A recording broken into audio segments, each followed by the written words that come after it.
You are watching the Fly a Dutchman podcast. Well, good day and welcome to another outdoor adventure at Castle Air Museum. And behind me is the SR-71.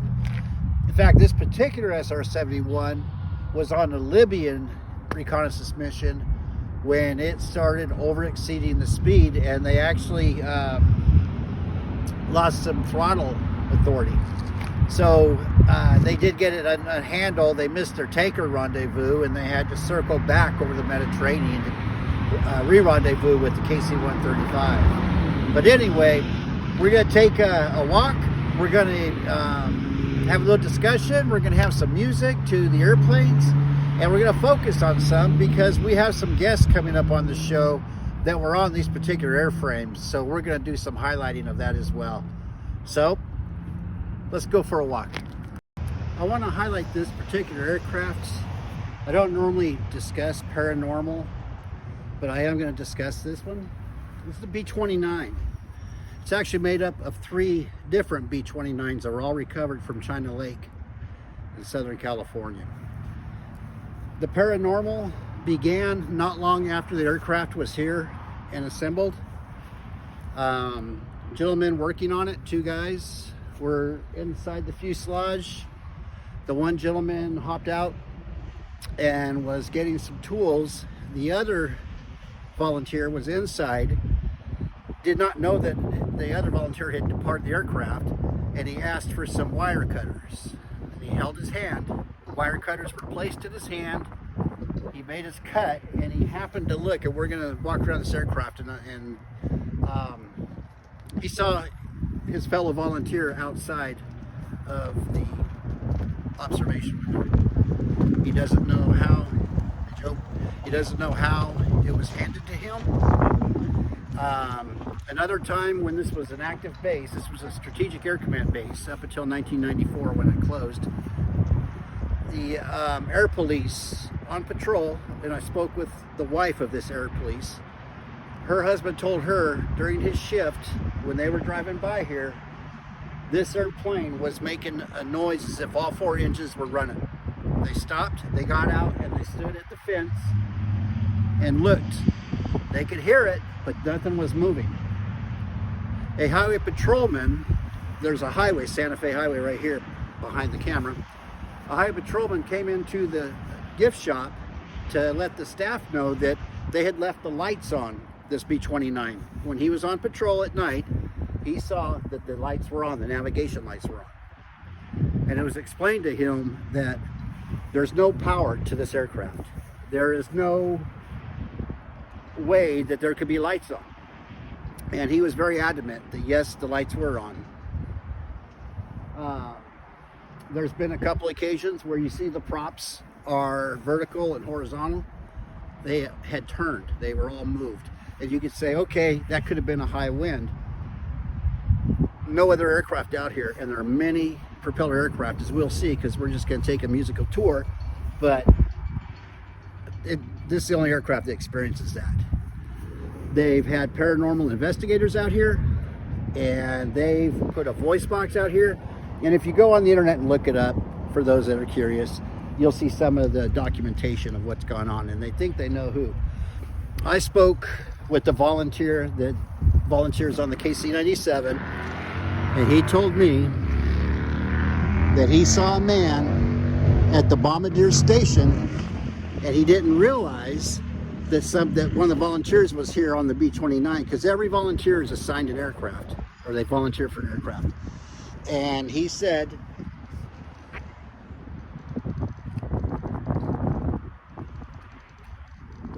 that he saw a gentleman in the Bombardier station that we just looked at, and so he wanted to go see who that was. He didn't recognize him from that distance, so he walked around, and as he got right here, just before he got to the asphalt, that individual got up and walked to the back. There was nobody here.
helicopter probably doesn't need no introduction.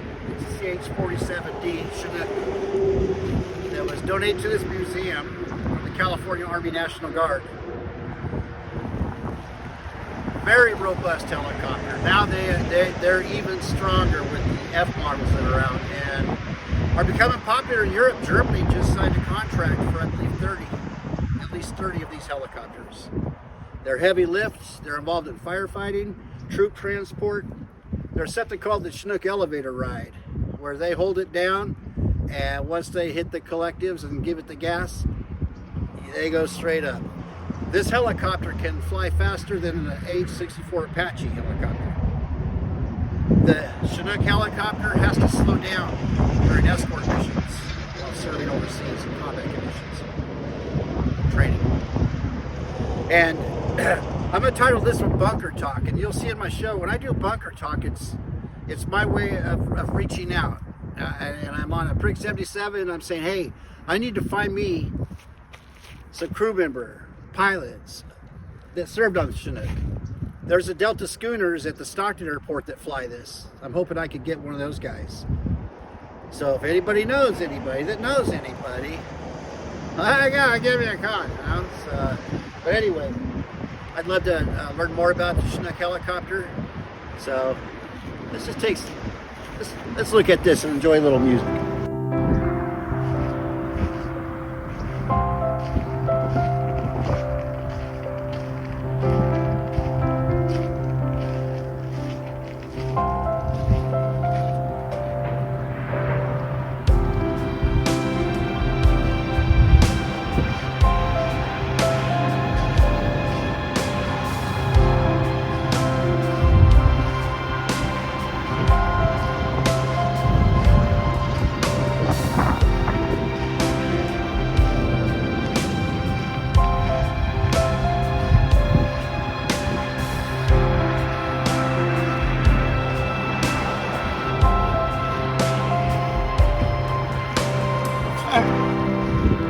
I went to the academy with that guy.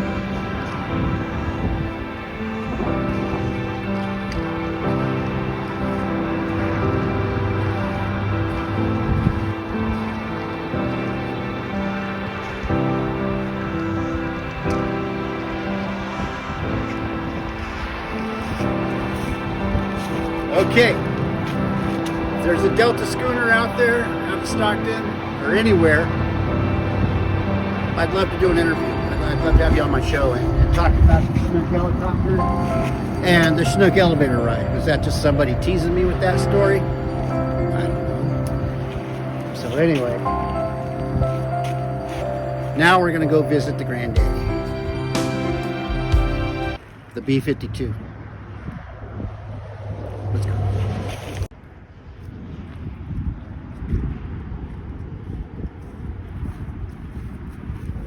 The B-52 bomber. The B-52D to be exact. This aircraft flew missions in Vietnam. This aircraft eventually was retired here and became a member of the collection that is the Castle Air Museum. And I can't say enough. It's personally, it's my favorite. I grew up near Mather Air Force Base, and I had many years of watching B-52s, and that's part of how the spark for aviation was sustained. The spark was early on, but nothing gets you more excited as a kid when you have these things flying over the house. And since I was never much for TV, it didn't matter that you couldn't hear. I mean, it was so loud and low that our windows would rattle. Let's go take a look. Behind me sits the KC-97. It's an air refueling aircraft, and we're going to be interviewing a pilot associated with this aircraft coming up. But right now, I'm just going to give you a silent tour and just have a look. Behind me here is the EC-121 Morning Star, based on the Lockheed Constellation airframe. And this is an aircraft that we're going to highlight because we're going to interview a former crew member, a radar operator, during the 1950s who had a very nerve-wracking incident when the aircraft was losing its engines and they were preparing to ditch the Pacific Ocean. And fortunately, they were able to keep the aircraft airborne. They were directed to Hamilton Air Force Base where they made a successful recovery. And in my discussion with this individual, he also shared that they tracked 3 objects traveling off the coast of California at 2,000 miles an hour. And this is in the late 1950s. And I find that interesting. And what makes it more interesting is how they were treated when they recovered back at McClellan Air Force Base while flying with the 552nd Airborne Early Warning Squadron there. It's a handsome aircraft.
The A-6 Intruder.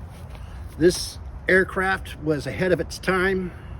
It came out and began replacing some older aircraft. I think maybe Skyraider squadrons were getting replaced with this. Had a pilot and bombardier navigator. It had a digital integrated attack navigation electronics that allowed it to fly in all kinds of weather. In fact, some of its bombing missions, it carried a truckload, that we'll talk about that too. 3, 7, 9, 12, 24. Yeah, 30. It could carry up to 30 250-pound bombs. It carried a host of weapons.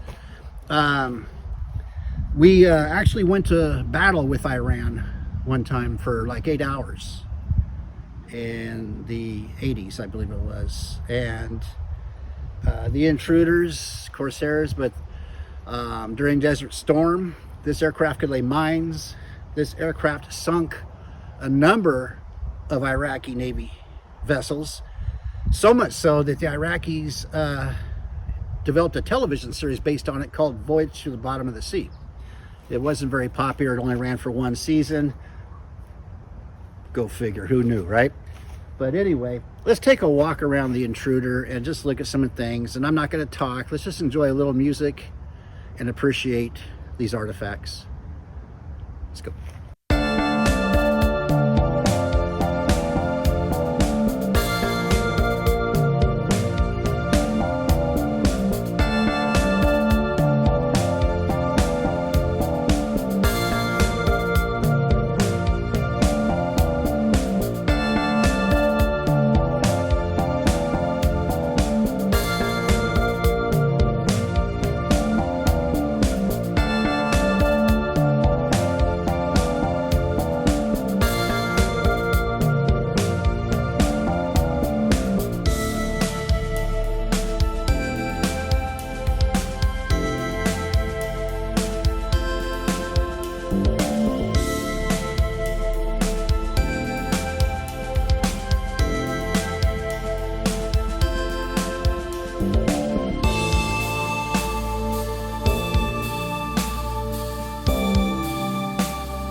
the Flying Dutchman podcast.